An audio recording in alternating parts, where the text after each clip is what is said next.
Brosnan standing on Rayshard Brooks as he lay dying. Now, there are questions about whether Brosnan is going to testify against Officer Rolfe. Here's what the DA said today. 안녕하세요. 매일매일 운동하기를 실천하고 있는 동탄 왕코입니다. 팔굽혀펴기랑 턱걸이를 너희 몇십 동안 하셨더니 요렇게 지금 팔에 힘이 안 들어갑니다. 그래서 오늘은 스트레칭이랑 스쿼트랑 복근 운동 위주로 하도록 할게요. To actually indicate that he is willing to testify against someone in his own department. Is that true? Not the part about him being one of the first. I'm sure it is. It's very rare. But is it actually happening? The officer's attorneys say no. So let's talk with them. Don Samuel and Amanda Clark. Thank you for taking the opportunity on Primetime. Thank you. Amanda, I'll start with you. What is the state of play between your client and the prosecutor's office? Well, to be clear, there's no agreement that our client is going to testify at any hearing. He has been cooperative. He went in yesterday and made a statement to the assistant district attorney and their investigator. He provided them with his cell phone. We are going to provide medical records and photographs of his injury. If there's any other law enforcement agency like the GBI, which I would anticipate wants to talk to him, we will be cooperative with him. Might there be a deal to work as a state's witness? In my view, he doesn't need a deal. He shouldn't have been charged with the crime in the first place. It's so early to be talking about any kind of court proceedings. What I will say about Devin is he's not a state's witness, he's a witness. He will tell the truth about what he saw, what happened to him, and what happened. And he will do so if he gets a subpoena, if he gets an investigating agency request to cooperate. He's just going to go out and tell the truth and tell what he saw. Don, and by the way, you guys can answer any question you want as we go along. I have a lot of them tonight. I think this is going to be very helpful for the audience. The statement from the team is his actions were exemplary that night. Let's just set that in contrast to the prosecutor's most damning allegation, which is he stood on Rayshard Brooks's shoulder after he was on the ground and shot. How is that exemplary? Well, you have to take a few steps back. Remember, the encounter with Mr. Brooks became chaotic when Mr. Brooks tried to resist arrest. Yes. And you've seen, I'm sure, the videos of them fighting. Devin ends up taking out his taser and yelling at him, "Stop fighting, stop fighting." Mr. Brooks grabs the taser from him and shoots Devin. Devin gets shot with the taser. He then falls over and lands on his head on the pavement and gets a concussion. And we have the medical records, which the DA just had no interest in seeing. We've got the medical records to show that he has a concussion. He's got bruises on his legs, right. on his knees are injured, on his arms. We'll put up pictures of the bruises, by the way. Don, just so you know, I apologize. I have a tendency to interrupt just to create more information for the audience. I'm showing pictures of a bruise, just so you know. We have some, we're showing them now. You can tell us if they're not what you've seen before. But Don, these are the photos that we've gotten that are supposedly of his injuries. Do they size up with what you're talking about? Yeah, well, these are photos that were taken 4 or 5 days after the incident. The GBI took photos. The DA's office never looked at those either. But the important thing is the concussion that he suffers, right, that the Grady Hospital documented. But then he runs, he follows Officer Rolfe and Mr. Brooks, who are running away, and he is suffering from the concussion. He says he's dizzy, his head is hurting. It's kind of metaphorically seeing stars. And then he hears the gunshots, and he doesn't even know who's shooting. You can see in the video that he ducks behind a car because he doesn't know who's shooting. And then he gets out from behind the car and goes up to where Mr. Brooks has fallen down. And he still doesn't know that he's been shot. And he puts he testified to this. He talked about this with the DA. I'm just saying that he put his foot on an arm. Right. He put his foot on the arm to make sure he didn't have access to a weapon. He still had, within reach, the taser that he had taken from Devin. And like for 6 or 7 seconds, he puts his foot on the arm until he can make sure that he doesn't grab a weapon, and then he takes his foot off. And the DA says that that's an aggravated assault, Right. which is it's ludicrous. It wasn't an assault at all. It's Right. a man who's suffering from a concussion and has been injured, is trying to make sure that it's safe in this location where they are now. But just to And then he ping pong sees it, an Don. injury. I gave you the benefit of the argument, Don. But just to ping pong it, Amanda, it is an aggravated assault unless you can remove the intent by saying he had a concussion, he didn't know what the hell he was doing. That may well be your defense to it. But running up to a guy laying on the ground and standing on his shoulder and not giving medical aid is going to be charged as an aggravated assault, absent a better explanation. No, I disagree. Aggravated assault puts somebody in fear of immediately receiving a violent bodily injury. That wasn't Devin's intent. There was no malice or ill intent in what he did. He was going there and following his training to say, let me figure out what is going on. I just heard shots fired. Now Mr. Brooks is on the ground. Let me just put my foot down on his arm to make sure that he doesn't have access to a weapon, as Don just said. And as soon as that was clear, he took it off. But there was a lot of time there, Amanda, more than just that period of assessment, that there was no help given, that they were either standing on him or talking about him, and then they started to render aid. And that is interpreted by the prosecutor as either just not doing your duty or having animus towards Mr. Brooks, meaning they didn't like him.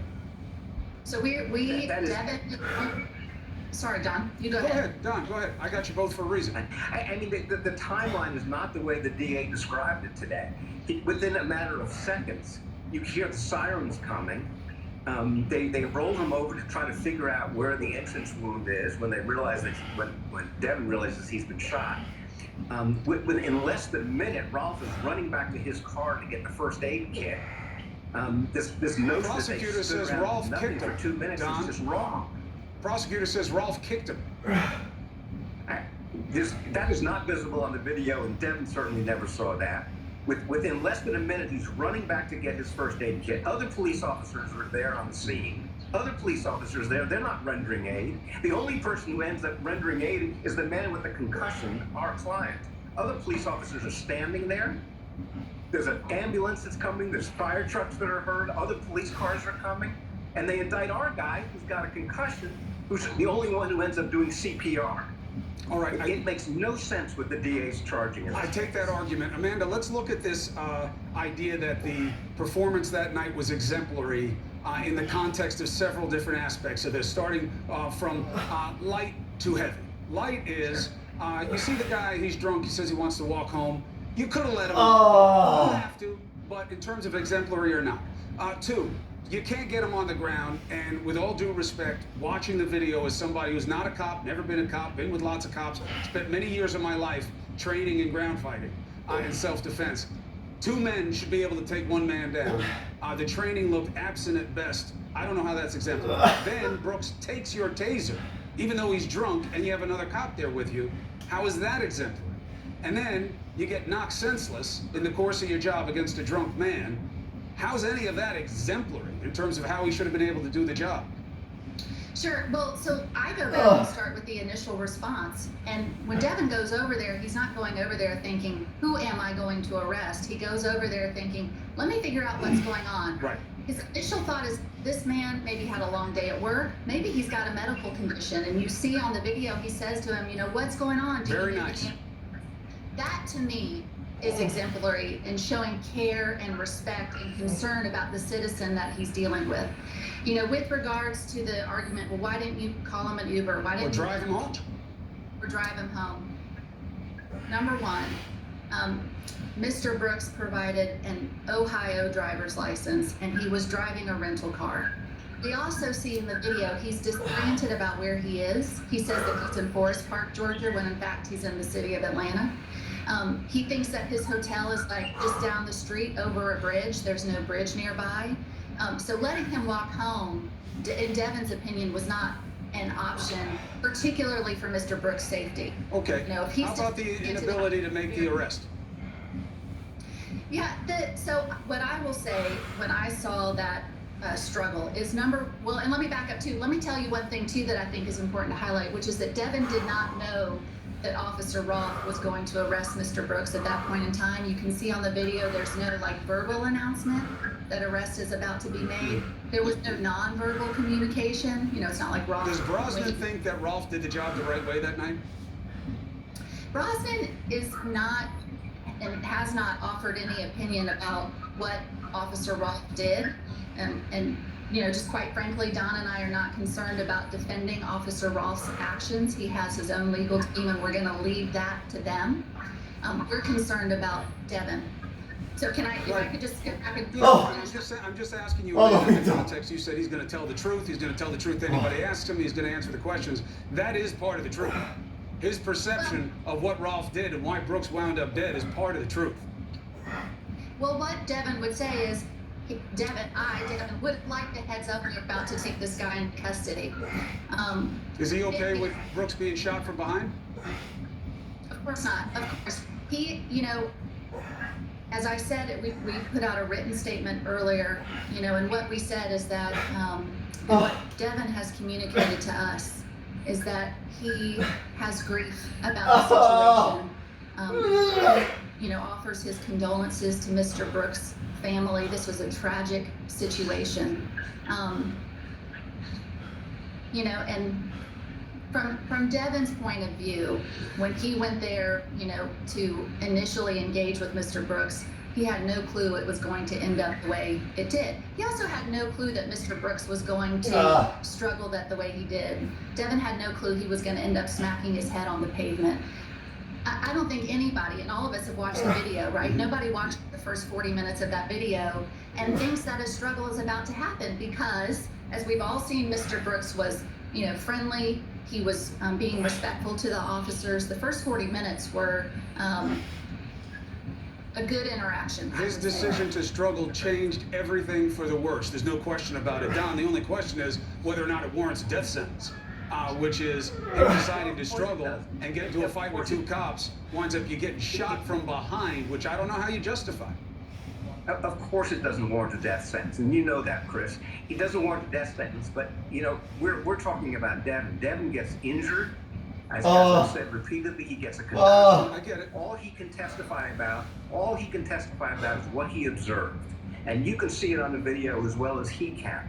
And asking him to render an opinion, what do you think should have happened, is no more meaningful than asking anybody else what happened. No, that's not true. He's injured, he's That's on the not ground. true, Don. I'm not saying it in terms of the charges against him. You're absolutely right, but let's be honest. This is playing out in two courts right now, and they're inflated. They combine in terms of relevance. They obviously do for this prosecutor's office. If he has observations of what Rolf did, and whether he thought it was right or not under the circumstances, and whether it was something that he would have done, it is not only relevant in the context of the understanding of the prosecution, but it is very relevant to the overall dialogue that's going on in his community right now.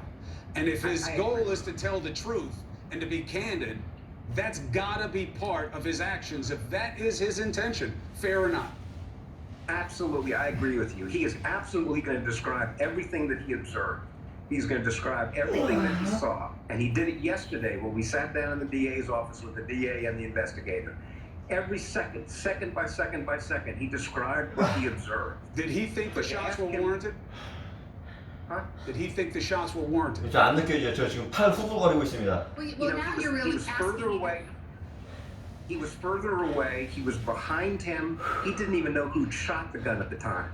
I don't think he 스쿼트를 thought in 40개밖에 안 any way, shape, 했는데 or form that anybody should have 100개는 been 해야 shot, 되는데. or that Mr. Brooks deserved to be shot. There's no question about it. He didn't 일단 want 물 Mr. Brooks 좀 to be 마시고 shot. 오겠습니다. There's no question about that at all.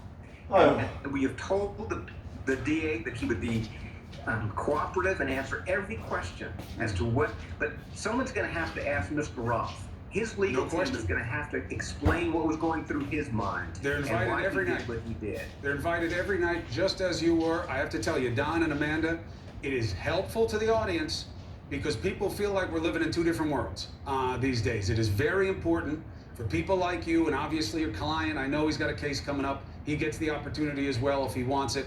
Thank you for answering the questions about what matters in this situation in court, but also in this country. Thank you very much to you both. Well, thank you for having us. Appreciate you taking the opportunity. All right, we have more on this ahead. Let's get an observation about what it looked like in real time. Okay, fine. Let's take the attorneys at their word for the sake of argument. Brosnan had a concussion. He didn't know what was going on. Okay, a witness nearly got shot himself that night. He's here. You've never heard his story, but you will. Also, urgent developments tonight on coronavirus. I've got it for you. Next.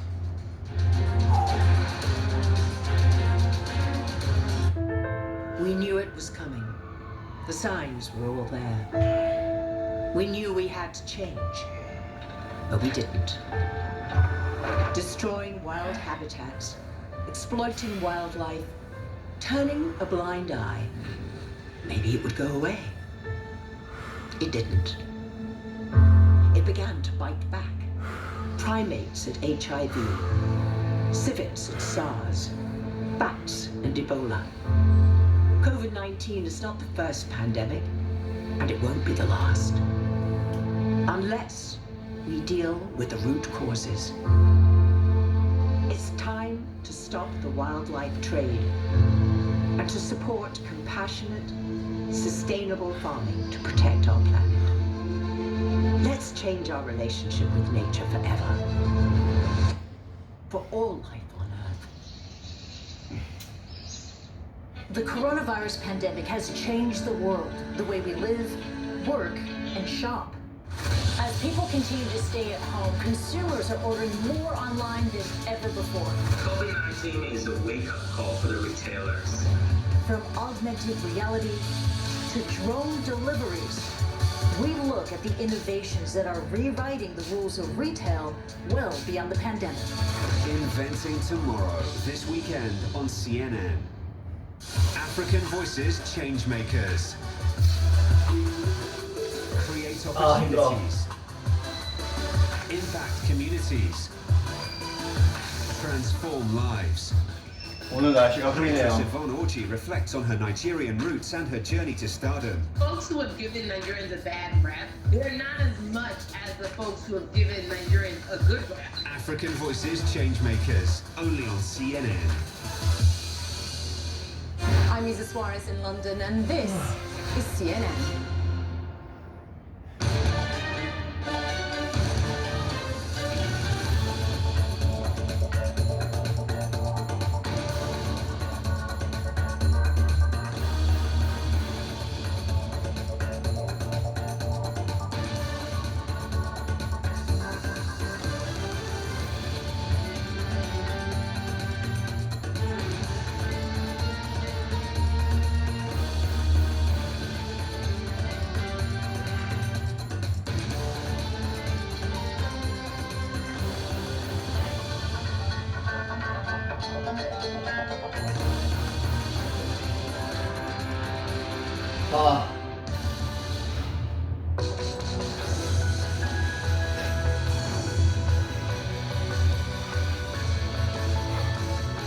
못하겠어요.